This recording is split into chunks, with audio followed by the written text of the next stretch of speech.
Hey YouTube, welcome back. Nice to have you with us. And today is News Day. What's in the news today? Canada versus USA. Ooh. Nayib Bukele buys the dip. Wow, that sounds familiar. He's doing it again. Jack Dorsey, Twitter CEO, steps down. And Elon Musk increases his Tesla holding.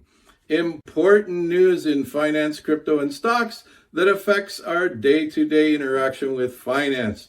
Because being in the know is what makes a difference. Because the entire world business is a numbers game. And we need to learn that numbers game and play it better than anybody else. Welcome back, subscribers. Thank you. And also to those of you, hit the like button and that little bell so you'll be notified when we put out another video. We appreciate you all. And leave a comment. Thanks for doing that. If you like what we're doing, or if you have a question that we can maybe answer for you, we'd love to try and do our best. Hey, I'm Brad. This is Brad's Bread and Butter News Report, because you don't know what you don't know. All right, what's in the news today? The market will continue to present extreme volatility for the next year, or at least until crypto gets a little more regulated. So just be careful out there. And Friday was the big red night. It liquidated 377,385 traders. Yes, the largest single liquidation order happened on Bitfinex for a value of 27.74 million US dollars. The total value of liquidation in one night, 2.6 billion US dollars. This liquidation happens when a trader leverages himself, borrowing 2, 3, or even up to 5 times. And then when volatility hits the market and your leverage compounds against you, then your credit or your leverage hits a certain point, the company will liquidate your position. How does that work? Well, let's say you have a Bitcoin. You can borrow up to 50% to buy another Bitcoin. So you could buy another half of a Bitcoin. Well, then let's say you bought it just as a number of $100 and it drops. You then have to make up the difference of where it dropped to. Otherwise, when it goes just a little bit lower, they liquidate your position and take their money. So you either have to pay up or you lose it. So that's what we're talking about in liquidation. So when the exchange liquidates a position, the value of $1 million or so, the price drops of that coin goes even lower and will trigger a second wave of liquidation, which then triggers another drop in the price and then even a third wave of liquidation, and so on until finally all the market is cleaned up and all the leverages and it hits its rock bottom price. So a little bit of a risky thing, but it really happened Friday night, and so a lot of people lost a lot of money.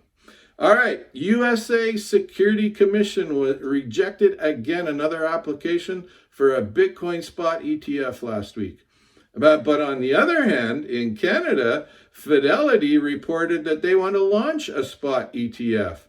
So Canada is adopting the Bitcoin, looks to be on a growing trajectory. Woohoo, good for us in Canada. All right, the academics have been at it again. Academic research claims that Ethereum, ETH, is a superior store of value to Bitcoin, BTC. And also the price of ETH is 1/10 of Bitcoin, BTC. So that makes it more affordable for most people. Interesting. All right, buy low, sell high, number 1 law of business. What's the number 2? Never sell in the red.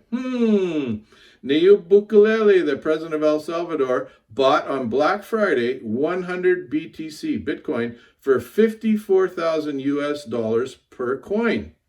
If he would have waited 1 week for that same amount, he spent 66.3 million. He could have bought 120. So he only got 100. He could have got 120 if he'd just waited 1 week, but not so fast. Nayib Bukele bought another 150 Bitcoin last Friday night during the big tip. It went down to 48,670 US dollars. So that brings his total Bitcoin owned by El Salvador to 1,370 BTC. Wow, smart move. All right, Tesla CEO Elon Musk sold a massive stake in his company over the past several weeks. And everybody's worried what's going on. All right, yet he owns 564,000 more shares than he did at the start of the selling spree. How does that work? So an analysis of his filings show that Musk is not backing away from his holdings in Tesla. So far, he only sold 10 million shares, or about 7 million shares short of the goal. That's because at the same time he's selling his shares, he's also exercising options to buy additional stock. And he's also doing so at the bargain exercise price of $6.24 a share. That's well below 1% of Tesla's current share price. Tesla is poised to award Musk even more options pending its upcoming financial results. His stake in the company is the reason why Elon Musk is the richest person on the planet right now. All right. Twitter co-founder Jack Dorsey stepped down as chief executive, but he will focus more on Square. And they already announced that Square is rebranding to Block, as they will shift their focus primarily on blockchain. Wow, so lots in the news again. Funny how the same things kind of keep popping up, don't they? But we need to watch what's going on so we can be educated and make wise decisions. So thanks, YouTube, for being with us for the news again today. We appreciate you. And as always, keep it in the green. We'll see you again. Bye-bye.